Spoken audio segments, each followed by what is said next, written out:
Hi everyone, welcome back my channel Initial Solution. How to give someone access to text chat with you in Roblox app. First open Roblox app on your mobile.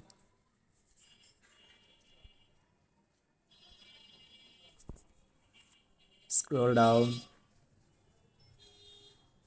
Now click on settings option. Click on privacy.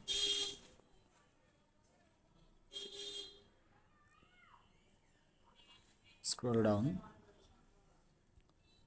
Click on who can text chat with me in app. Select friends. Save successful. Please like this video and subscribe to our channel. Thanks for watching. See you in a new video. Bye bye.